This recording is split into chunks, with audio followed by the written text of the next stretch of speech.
जय हिंद साथियों। आज हम कोशिका के मुख्य भाग में पार्ट थर्ड पढ़ेंगे। पार्ट सेकंड में हमने आपको माइटोकॉन्ड्रिया और अदर पार्ट्स के बारे में इसके बताया था। आज शुरू करेंगे गाल्जी बॉडी से। आइए देखते हैं गाल्जी बॉडी का कार्य और इसके बारे में। गाल्जी बॉडी, इसकी खोज कैमिलो गाल्जी, जो इटली के रहने वाले वैज्ञानिक थे, उन्होंने किया था। इनके नाम के लास्ट में है गॉल्जी और इसी के आधार पर इसका नाम गॉल्जी बॉडी रखा गया। यह नलिकाओं का बना होता है। आप इसकी संरचना देख सकते हैं। इसमें छोटी छोटी नलिकाएं हैं। देखिए, ये नलिकाओं का एक बंडल रहता है। नेक्स्ट पॉइंट देखते हैं। इसे कोशिका का यातायात प्रबंधक या ट्रैफिक पुलिस भी कहते हैं। इसका कार्य प्रोटीन व अन्य पदार्थों का संचालन करना होता है। संचालन करने की वजह से इसको हम ट्रैफिक पुलिस की संज्ञा देते हैं या यातायात प्रबंधक की। इसका नेक्स्ट पॉइंट देखते हैं, डी।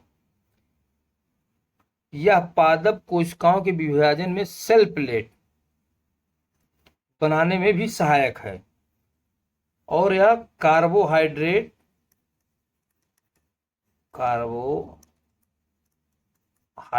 संश्लेषण में भी सहायक है। ये अब देखते हैं लाइसोसोम के बारे में। लाइसोसोम या सूक्ष्म गोल इकाहरी झिल्ली से बनी थैली होती है। ये गोलाकार होती है। लाइसोसोम गोलाकार होता है।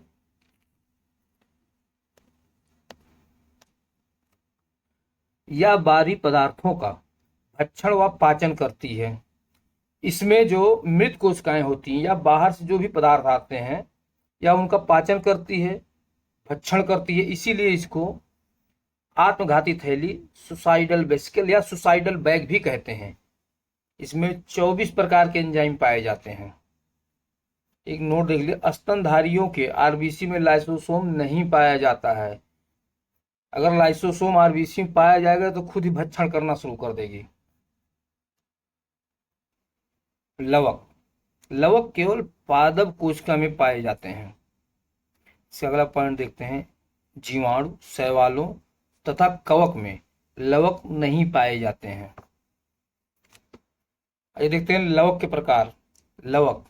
लवक 3 प्रकार के होते हैं। आप देख सकते हैं 1 2 3। नंबर 1 देखते हैं हरित लवक, क्लोरोप्लास्ट, अवर्णीय लवक, ल्यूकोप्लास्ट, वर्णीय लवक, क्रोमोप्लास्ट। आइए नंबर 1 देखते हैं हरित लवक, क्लोरोप्लास्ट के बारे में। हरित लवक को पादप कोशिका की रसोई भी कहते हैं। इसे पादप कोशिका की रसोई कहते हैं क्योंकि यह प्रकाश संश्लेषण और क्लोरोफिल की उपस्थिति में पौधे अपना भोजन बनाते हैं। सेकंड पॉइंट देखते हैं, क्लोरोफिल पौधों की पत्तियों में पाया जाता है और इसी की सहायता से पौधा प्रकाश संश्लेषण करता है और अपना भोजन बनाता है। प्राय क्वेश्चन पूछा भी जाता है कि हरे पौधे अपना भोजन किस प्रकार से बनाते हैं या किसकी उपस्थिति में बनाते हैं। अवर्णीय लवक या रंगहीन लवक है।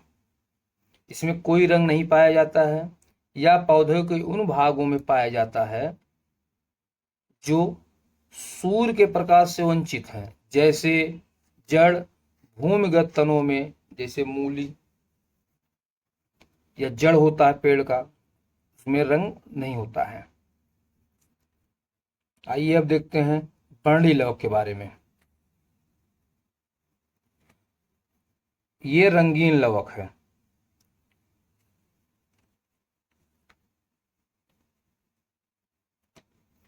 ये पौधे के रंगीन भाग, इसे पुष्प, बीज आदि में पाया जाता है। जितने भी पादप हैं अगर वो कलरफुल है तो उनमें वर्णीय लवक ही पाया जाता है। टमाटर, टमाटर लाल होता है, लाइकोपेन का इसमें लाइकोपेन पाया जाता है, मान लो। गाजर कैरोटीन के कारण। चुकंदर, चुकंदर में बीटानीन पाया जाता है।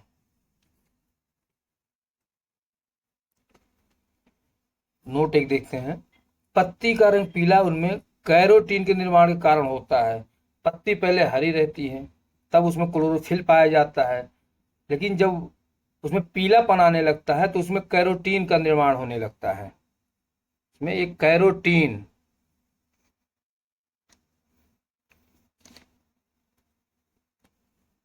अब आइए देखते हैं वैक्यूल्स के बारे में। यह कोशिका की निर्जीव रचना है और इनमें जल भरा होता है। यह जैव द्रव्य में जल की मात्रा को नियंत्रण करते हैं।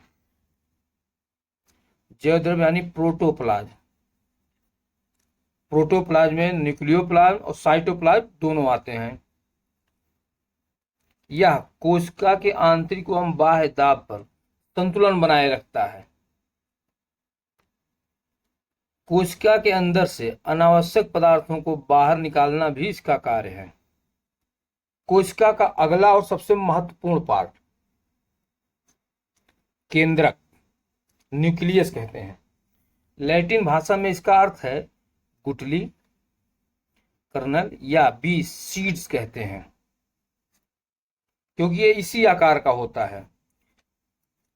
इसकी खोज रॉबर्ट ब्राउन ने 1831 में की थी। अब इसके पार्ट के बारे में हम आपको बताते हैं। पहला पार्ट है इसका केंद्रक झिल्ली, जिसे न्यूक्लियस मेम्ब्रेन कहते हैं।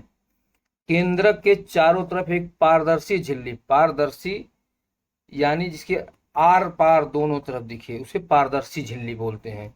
इसका कार्य है न्यूक्लियोप्लाज्म साइटोप्लाज्म के मध्य पदार्थों का आवागमन पर नियंत्रण करना। यानी न्यूक्लियोप्लाज्म केंद्रक द्रव्य और साइटोप्लाज्म कोशिका द्रव्य के मध्य पदार्थों के आवागमन पर नियंत्रण करना। केंद्रक झिल्ली के अंदर तरल द्रव्य भरा रहता है, जिसे केंद्रक द्रव्य कहते हैं, यानी न्यूक्लियोप्लाज्म। केंद्रक के अंदर जो द्रव्य पाया जाता है उसे न्यूक्लियोप्लाज्म कहते हैं। अब इसका अगला पार्ट देखते हैं, गुणसूत्र। क्रोमोसोम न्यूक्लियोप्लाज्म यानी केंद्रक द्रव्य के अंदर धागे जैसी संरचना होती है। इस धागे जैसी जो संरचना होती है उसे हम क्रोमैटिन कहते हैं। जब नई कोशिका बनती है तो यह क्रोमैटिन लंबे सूत्रों में परिवर्तित हो जाती है, जिसे हम क्रोमोसोम कहते हैं। और जो क्रोमोसोम होता है इसमें आरएनए और डीएनए पाए जाते हैं, जो आनुवंशिकता की मूल इकाई होती है।